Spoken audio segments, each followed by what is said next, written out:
Hello students, our topic of discussion today is Great Leap Forward. আজি যেটো আমাৰ topic, he topic to hoise Great Leap Forward. This topic is from your 6.2 paper, chapter 1 from the Constitution of China. Although this topic is not mentioned in your syllabus, but before there is a topic that is Cultural Revolution of China. So before you start Cultural Revolution, you should know what is Great Leap Forward. Without knowing Great Leap Forward, it will be difficult for you to understand Cultural Revolution, and this is also very important. এতিয়া আজি যেটো topic great leap forward এটো হৈছে তোমালোকৰ 6.2 পেপাৰখনৰ যিখন চীনৰ সংবিধান আছে চেপ্টাৰ 1ত সেই চীনৰ সংবিধানৰ এটা বিষয় যদিও সিলেবাসত তোমালোকৰ মেনশন কৰি দিয়া নাই যে গ্ৰেট লিপ ফৰৱাৰ্ড বুলি কিন্তু তাত চীনৰ সাংস্কৃতিক বিপ্লৱ বুলি এটা টপিক আছে আৰু চীনৰ সাংস্কৃতিক বিপ্লৱ টপিকটো পঢ়াৰ আগতে তোমালোকে গ্ৰেট লিপ ফৰৱাৰ্ড কি হয় হেতু জানিব লাগিব কাৰণ গ্ৰেট লিপ ফৰৱাৰ্ড নাজানাকে কালচাৰেল ৰেভলিউশন বা সাংস্কৃতিক বিপ্লৱটো তোমালোকে বুজি নাপাবা হেকাৰণে let's start What is Great Leap Forward?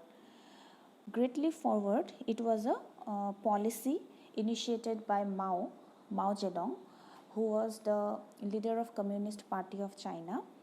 And it was a Great Leap Forward. It was a 5-year plan initiated by Mao Zedong, who was the then leader of Communist Party of China. And this leap forward was initiated in 1958. And it was a 5-year plan of forced agricultural collectivization and rural industrialization. That means Mao Zedong, he formed Communist Party in China in the year 1949. And after forming the government, as I have said that China was a agrarian society or agrarian economy. And after Mao came to power, he wanted to transform China into from an agrarian society to an industrialized economy or to an modern industrialized society. So he initiated this plan of rural industrialization and agricultural collectivization. But he wanted to make this policy or this program or forcefully. That means he made it a forced agricultural collectivization and rural industrialization. This program was, he launched or initiated this program of forced agricultural collectivization and rural industrialization. এতিয়া great leap forward মানে কি great leap forward হৈছে 1958 চনত মাও জেডঙে আৰম্ভণি কৰা বা 1958 চনত মাও জেডং তোমালোকে জানা মাও জেডং হৈছে চীনৰ তেতিয়াৰ সাম্যবাদী দলৰ নেতা আৰু মাও জেডঙে 1949 চনত চীনত সাম্যবাদী চৰকাৰ গঠন কৰে আৰু সাম্যবাদী চৰকাৰ গঠন কৰাৰ পিছতে মাৱে বিচাৰিলে যে যেহেতু চীন এখন কৃষি প্ৰধান সোসাইটি বা কৃষি প্ৰধান এখন অৰ্থনীতি আছিল গতিকে চীনক তেওঁ এখন আধুনিক মানে ঔদ্যোগিক এখন সমাজলৈ তেওঁ পৰিৱৰ্তন কৰিব বিচাৰিলে আৰু সেই উদ্দেশ্যৰে তেওঁ এটা নীতি গ্ৰহণ কৰিলে যাক কোৱা হয় গ্ৰেট লিপ ফৰৱাৰ্ড অৰ্থাৎ গ্ৰেট লিপ ফৰৱাৰ্ড হৈছে মাওৰ দ্বাৰা ইনিশিয়েট কৰা এখন পঞ্চবাৰ্ষিক পৰিকল্পনা যিটো পৰিকল্পনাৰ উদ্দেশ্য হৈছে যে এগ্ৰিকালচাৰাল কালেক্টিভাইজেশ্যন মানে বলপূৰ্বক কৃষি সামূহিকৰণ কৰা আৰু বলপূৰ্বক গ্ৰামীণ ঔদ্যোগিকৰণ কৰা তেওঁ অকল এগ্ৰিকালচাৰেল কালেক্টিভাইজেশ্যন বা কৃষি সামূহিকৰণ বা গ্ৰামীণ ঔদ্যোগিকৰণেই বিচাৰা নাছিলে বাট তেওঁ এইটো কেনেকৈ বিচাৰিছিলে ফোৰ্সফুলি বিচাৰিছিলে বলপূৰ্বকভাৱে তেওঁ কৃষিক সামূহিকৰণ কৰিব বিচাৰিছিলে আৰু বলপূৰ্বকভাৱে গ্ৰামীণ ঔদ্যোগিকৰণ কৰিব বিচাৰিছিলে আৰু এইটো নীতিয়ে আছিলে গ্ৰেট লিপ ফৰৱাৰ্ড যেটো 1958 চনত মাৱে আৰম্ভণি কৰিছিলে That means Great Leap Forward, it was a 5-year plan of forced agricultural collectivization. He wanted not only agricultural collectivization and rural industrialization, but he wanted forced agricultural collectivization. That means he forced the people for agricultural collectivization, and he forced the people for rural industrialization. Now, what are the goals behind this great leap forward? Firstly, to rapidly transform China from an agrarian economy into a modern industrial society with greater ability to compete with Western industrialized nations by targeting to increase the production of grain and steel. That means the main objective behind this great leap forward of Mao was to transform China from an agrarian economy into a modern industrial society, but to transform rapidly with greater ability so that China can compete with the Western industrialized nations. Therefore, he targeted to increase the production of grain and steel. এতিয়া great leap ফৰৱাৰ্ডৰ লক্ষ্য কি আছিলে বা এই নীতিৰ জৰিয়তে মাওৰ লক্ষ্য বা তেওঁৰ উদ্দেশ্য বা টাৰ্গেট কি আছিলে?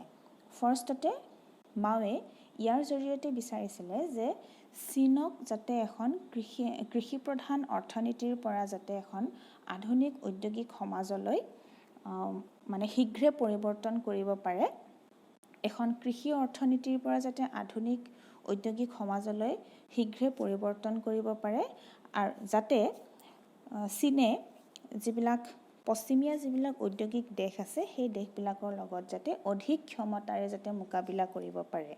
আৰু সেই উদ্দেশ্যৰে মাওৱে কি কৰিছিলে, সেয়েহে মাওৱে মানে টাৰ্গেট কৰিছিলে যাতে শস্য আৰু ষ্টীলৰ যাতে প্ৰডাকশ্যন বা উৎপাদন বৃদ্ধি কৰিব পাৰে। অৰ্থাৎ শস্য আৰু ষ্টীলৰ উৎপাদন বৃদ্ধিৰ জৰিয়তে তেওঁ তাৰমানে চীনক এখন মানে শীঘ্ৰে এখন এগ্ৰিৰিয়ান ইকনমিৰ পৰা এখন মডাৰ্ণ ইণ্ডাষ্ট্ৰিয়েল ইকনমিলৈ ট্ৰান্সফৰ্ম কৰিব বিচাৰিছিলে, যাতে চীনে আন আধুনিক ঔদ্যোগিক মানে দেশবিলাকৰ লগত যাতে মানে অধিক ক্ষমতাৰে যাতে মোকাবিলা কৰিব পাৰে। Now, the process of great leap forward. Firstly, to transform the agrarian economy of China into the industrial economy, firstly, he abolished private plot farming. এতিয়া গ্ৰেট লিপ ফৰৱাৰ্ডৰ প্ৰক্ৰিয়াটো কি আছিলে? মানে চীনক এখন কৃষি প্ৰধান অৰ্থনীতিৰ পৰা এখন ঔদ্যোগিক অৰ্থনীতিলৈ পৰিৱৰ্তন কৰিবৰ কাৰণে তেওঁ প্ৰথমে কি কৰিছিলে যে তেওঁ যিবিলাক প্ৰাইভেট প্লট ফাৰ্মিং আছিলে, অৰ্থাৎ চীনৰ নাগৰিকসকলে চীনৰ জনসাধাৰণে নিজৰ ভূখণ্ডত কৃষি কৰা বা খেতি কৰাটো তেওঁ বাতিল কৰি দিছিলে। He abolished farming by the people of China in their private land or in their private plot of land was abolished by Mao Zedong. Then instead of farming in their private plot of land, he introduced rural farmers, or he forced rural farmers to work on collective farms where production, resource allocation, food distribution were centrally controlled by the Communist Party of Mao Zedong.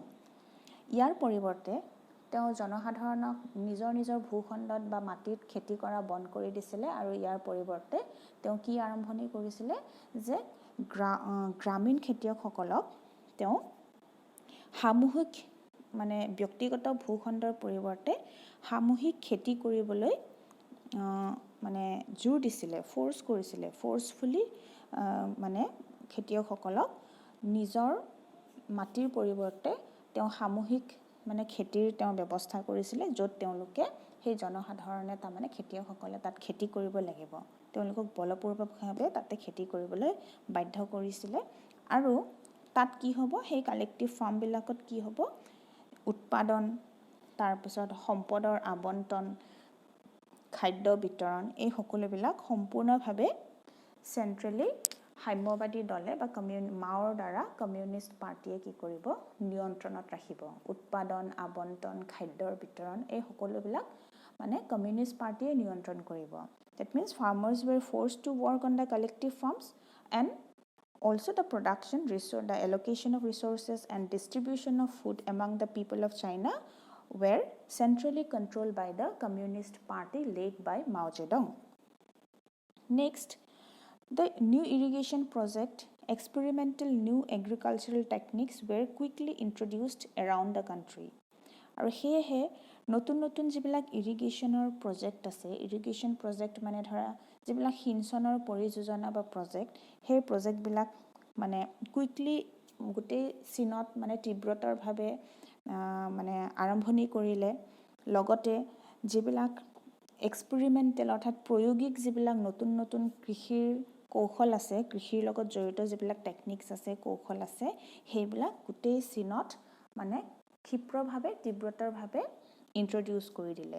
Date means Mao introduce very fast or quickly around the country or around China new irrigation project and experimental new agricultural techniques to be applied in those farming, collective farming. Then he also introduced large-scale projects to increase steel production, and he targeted that the production of steel will be double in the first year of the Great Leap Forward. He not only introduced or he not only forced the laborers or farmers for community farming or collective farming, but he also introduced large-scale projects to increase steel production, and it was targeted by Mao Zedong that steel production will be double in the first year of the Great Leap Forward. Mao Zedonge অকল কৃষিৰ ক্ষেত্ৰতে তেনেকুৱা কৰা নাছিলে, সামূহিক কৃষিৰ ক্ষেত্ৰত মানে খেতিয়কসকলক বা জনসাধাৰণক বলপূৰ্বকভাৱে সামূহিক খেতিত নিয়োগ কৰা নাছিলে। অকল সেইটো কৰাই নহয়, তেওঁ ইয়াৰ উপৰি আৰু কি কৰিছিলে, তেওঁৰ যিহেতু লক্ষ্য আছিলে কৃষি আৰু ষ্টীল উৎপাদন, সেইকাৰণে ষ্টীলৰ ক্ষেত্ৰতো ষ্টীলৰ উৎপাদন বৃদ্ধি কৰিবলৈও মাৱে কিছুমান বৃহৎ পৰিমাণৰ কিছুমান প্ৰজেক্ট তেওঁ ইন্ট্ৰডিউচ কৰিলে, আৰম্ভণি কৰিলে। আৰু সেই প্ৰজেক্টবিলাকৰ পৰা তেওঁ কি কৰিলে, প্ৰজেক্টবিলাকৰ জৰিয়তে তেওঁ ভৱিষ্যতবাণী কৰিলে যে কি হ'ব, তাৰ ফলত যি ষ্টীলৰ উৎপাদন হ'ব, সেই উৎপাদনে অৰ্থাৎ গ্ৰেট লিপ ফৰৱাৰ্ডৰ ফলত বা ষ্টীল প্ৰডাকশ্যন ইমানেই ডাবল হৈ যাব বুলি তেওঁ ভৱিষ্যতবাণী কৰিলে যে গ্ৰেট লিপ ফৰৱাৰ্ডৰ প্ৰথম বছৰতেই তাৰমানে ষ্টীল প্ৰডাকশ্যন ডাবল হৈ যাব বুলি তেওঁ ভৱিষ্যতবাণী কৰি পেলাইছিলে। অৰ্থাৎ 1958ত আৰম্ভ হৈছিলে এই পৰিকল্পনাটো, 1959ৰ ভিতৰতে তাৰমানে ষ্টীল প্ৰডাকশ্যন ডাবল হৈ যাব বুলি তেওঁ এষ্টিমেট কৰিলে বা তেওঁ ভৱিষ্যতবাণী কৰিলে। ভৱিষ্যতবাণী একজেক্টলি নহয়, তেওঁ টাৰ্গেট কৰিলে সেইটো যে ডাবল কৰিব লাগিব এবছৰতেই। Then Mao forecast that Chinese industrial output would exceed Britain's within 15 years. Mao, he predicted or he forecasted China's industrial output will exceed Britain's industrial output within 15 years. মায়ে লগতে এইটো ভৱিষ্যতবাণী কৰিলে যে চাইনাৰ যিবিলাক ঔদ্যোগিক যি উৎপাদন বা ঔদ্যোগিক উৎপাদনসমূহ তাৰমানে ইমানেই বৃদ্ধি পাব যে 15 বছৰৰ ভিতৰতে ব্ৰিটেইনৰ ঔদ্যোগিক উৎপাদনকো তাৰমানে অতিক্ৰম কৰি পেলাব। Now, what were the results of Great Leap Forward? এতিয়া Great Leap Forwardৰনো ফলাফল কি হ'ল, ৰিজাল্ট কি হ'ল? The plan of Great Leap Forward was a massive failure. Great Leap Forwardৰ যিটো পৰিকল্পনা মাওৰ, সেই পৰিকল্পনাটো সম্পূৰ্ণ বিফল হৈছিলে। Grain production fell sharply. Collective farming, or as a result of collective farming or experimenting new methods or techniques in collective farming, the grain production fell sharply. যিবিলাক শস্য উৎপাদন মানে একদম বহুত মানে বেয়াকে তাৰমানে হেৰি হৈছিলে, কমি আহিছিলে, মানে শস্য উৎপাদনৰ মানে বহুত তীব্ৰভাৱে বা শীঘ্ৰেই তাৰমানে বহুত কমি আহিছিলে। কিহৰ ফলত? সেই সামূহিক মানে ফাৰ্মিঙৰ ফলত, সামূহিক যি খেতি, সেই খেতিৰ ফলত আৰু নতুন নতুন যি এক্সপেৰিমেণ্টেল যিবিলাক টেকনিক্স ইউজ কৰিছিলে কালেক্টিভ ফাৰ্মিঙত, তাৰ ফলত কি হৈছিলে, গ্ৰেইন প্ৰডাকশ্যনটো, শস্য উৎপাদনটো বেছিকৈহে কমি গৈছিলে। Then death of millions of people by starvation, exposure to the elements of elements on irrigation or overwork in communal farming.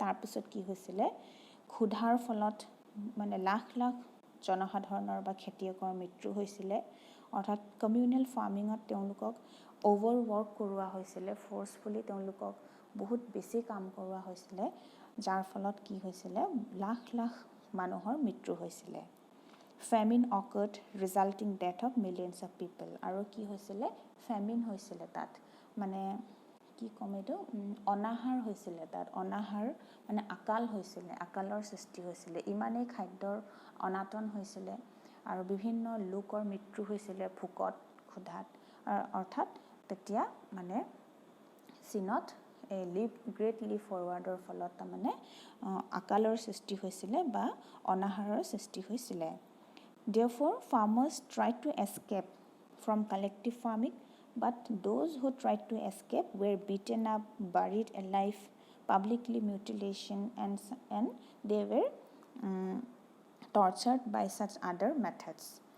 এতিয়া তাৰ ফলত কি হৈছিলে সেই খেতিয়কসকলে ইয়াৰ পৰা কালেক্টিভ ফাৰ্মিঙৰ পৰা তেওঁলোকে পলাব বিচাৰিছিলে আৰু যিসকল খেতিয়কে পলাব বিচাৰিছিলে তেওঁলোকক মায়ে কি কৰিছিলে বহুত বেয়া ধৰণে টৰ্চাৰ কৰিছিলে বিভিন্ন পদ্ধতিৰ জৰিয়তে তেওঁলোকক টৰ্চাৰ কৰিছিলে মাৰিছিলে জীয়াই জীয়াই জ্বলাই দিছিলে তাৰপিছত অংগ কাটি পেলাইছিলে পাব্লিকবিলাকৰ মানে পাব্লিকৰ ওচৰতে অংগ পতংগ কাটি পেলাইছিলে গতিকে এনেকুৱা ধৰণৰ তেওঁলোকক টৰ্চাৰ বা মানে অত্যাচাৰ কৰিছিলে and steel industries produced were largely useless quality of the iron was very low ইয়াৰ উপৰিও এই শস্যৰ ফলত যিখিনি ফলাফল তাৰ পিছত আৰু কি হৈছিলে ষ্টিলৰ ক্ষেত্ৰত কি হৈছিলে ষ্টিল ইণ্ডাষ্ট্ৰিজবিলাকে যি প্ৰডাকশ্যন কৰিছিলে সেইবিলাক একেবাৰে ইউজলেছ আছিলে আৰু আইৰণৰ যি কোৱালিটি তেওঁলোকে প্ৰডিউচ কৰিছিলে ষ্টিলৰ যি উৎপাদন কৰিছিলে সেইবিলাকৰ কোৱালিটিও একেবাৰে মানে নিম্নমানৰ আছিলে Millions of surplus laborers moved from farms to steel making in urban areas, which increases urban population.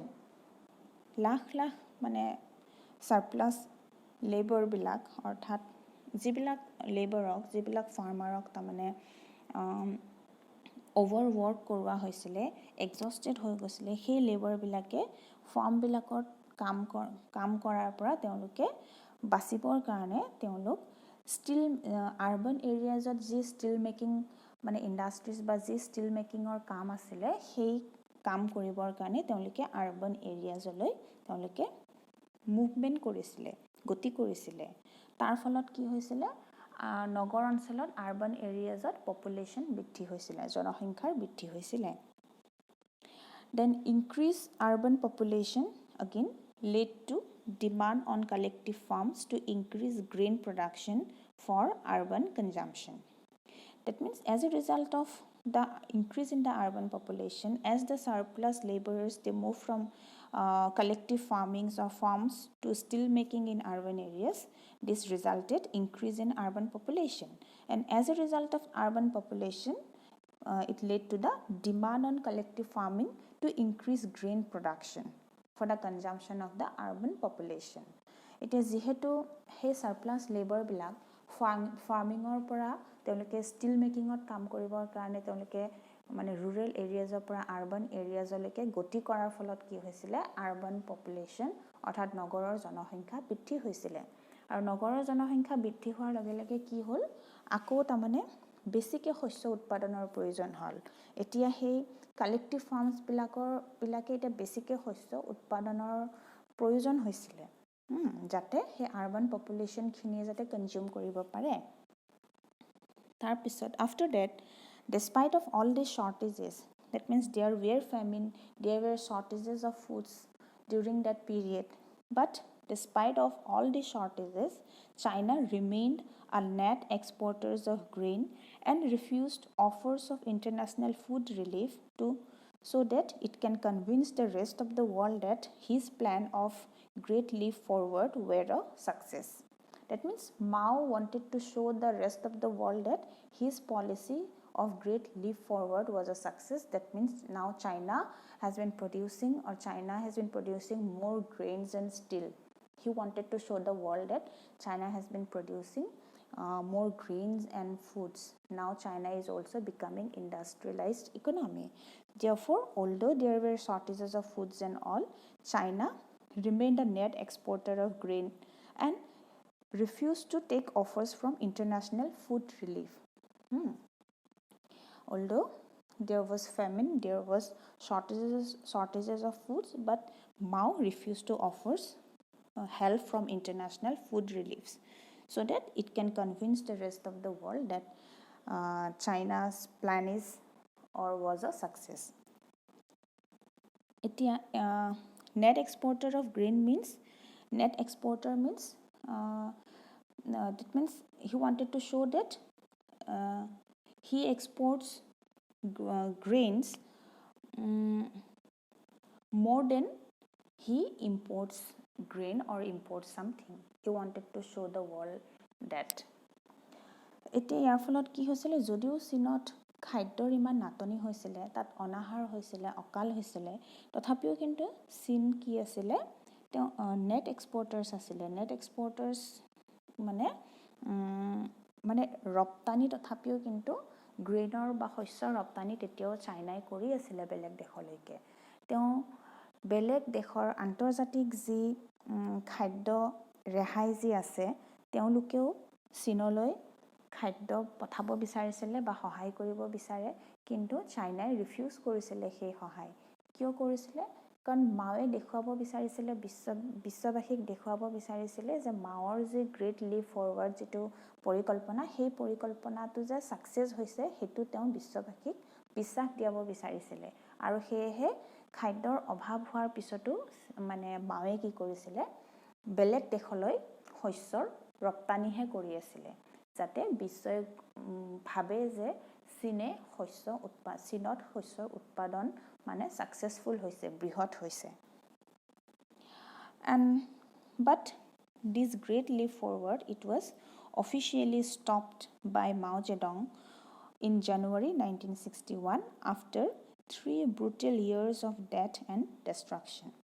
কিন্তু অফিচিয়েলি মাও জেডঙে বা কমিউনিষ্ট পাৰ্টিয়ে 1961 চনত এই গ্ৰেট লিপ ফৰৱাৰ্ড এই পৰিকল্পনাটো বন্ধ কৰি দিবলগীয়া হৈছিলে বা বন্ধ কৰিছিলে, যিহেতু লাখ লাখ জনসাধাৰণৰ মৃত্যু হৈছিলে, ধ্বংস হৈছিলে আৰু বহুত বেছি বেয়া হৈ পৰিছিলে সেইখিনি সময়ত.